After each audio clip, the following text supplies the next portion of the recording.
Hindu nationalism, मैं उसको cultural nationalism भी कहता हूँ, and there is nothing wrong in revival of Hindu nationalism और cultural nationalism, because the character of this nation is Hindu, and when I say Hindu it means culture.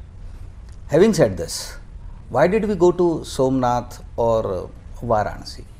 Now, as we know that the cultural capital or the spiritual capital of India is Varanasi. So, इस देश में जहाँ कभी भी प्रेरणा, और गंगा और हिमालय ये हमारे इतिहास के साक्षी हैं, ये भावना की बात है. गंगा ने कुछ लिखा नहीं है, लेकिन हम सब की भावना है कि ये वो धारा बहती आ रही है जिसने इस इतिहास को देखा है. और मैं, चूँकि इस देश में बहुत डिबेट चल रही है, तो मुझे कहीं ना कहीं मेरे मन में ये था कि लोगों को याद दिलाया जाए कि भगवान काशी विश्वनाथ के मंदिर को पहली बार जिसने तोड़ा है वो कुतुबुद्दीन ऐबक है. कुतुबुद्दीन ऐबक कौन है? जो मोहम्मद गोरी का स्लेव था, और हमारी फिल्म में भी है, तो एक रिलेशन वो भी था. दूसरा, सोमनाथ गए. सोमनाथ का भी रेफरेंस हमारी फिल्म में आता है, आप देखेंगे, मैं अभी नहीं बताऊंगा, आज शाम को देखिए, आज देखें. और सोमनाथ को कई बार तोड़ा गया, और इस देश के सामने ये प्रश्न था कि जिसका ध्वंस कर दिया गया उसको ऐसे ही छोड़ दें.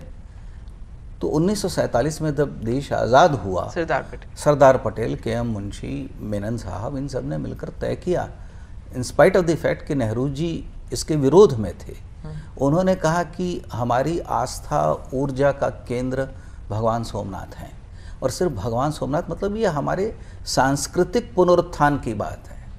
भारत जो लगभग 1500 से ज़्यादा वर्षों से, 1192 के बाद मैं कहता हूँ कि जो गुलाम रहा, जिस पे कई प्रकार के अत्याचार हुए, धर्म परिवर्तन हुआ, सब कुछ इस समाज ने सहा.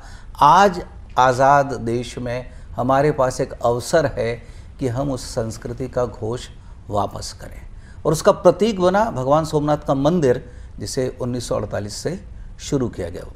तो मैं कई बार कहता हूँ कि अपने ही मंदिरों का पुनर्निर्माण करना, जीर्णोद्धार करना कोई गलत बात है, क्योंकि वो सिर्फ एक मंदिर नहीं है, वो हमारी आस्था का केंद्र, सेंटर ऑफ आवर कल्चर.